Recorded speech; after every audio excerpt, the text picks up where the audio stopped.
Ibida ko nga itong San Juan na Paradise View Deck. Ito sa San Juan, Ilocos Sur ito, guys. Napakaganda nito, guys. At the best time na pumunta dito ay yung sunset kasi overlooking yung sea dito, guys. At makikita mo nga siya pag nandun ka sa taas, guys. Napakaganda ng lugar na ito. So maraming mga amenities dito. Like meron ding ATV rentals, guys. So, pwede niyo pong puntahan ito. The best thing is, you can check in dito. Mura lang din naman yung mga dealers nila, guys. So, try niyo ito, guys. Matatagpuan ito sa San Juan, Ilocos Sur. Madali lang itong hanapin. I-check nyo. Search nyo sa Google and dadalhin kayo dito, guys.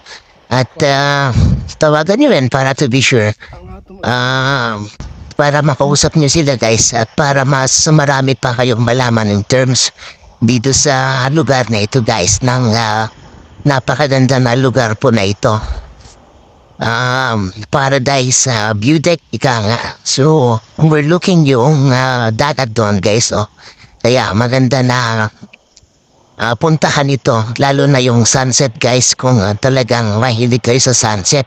Kasi napakaganda ng lugar na ito. So happy na nung pumunta kami dito, guys, ay alas 12 o alauna na ito.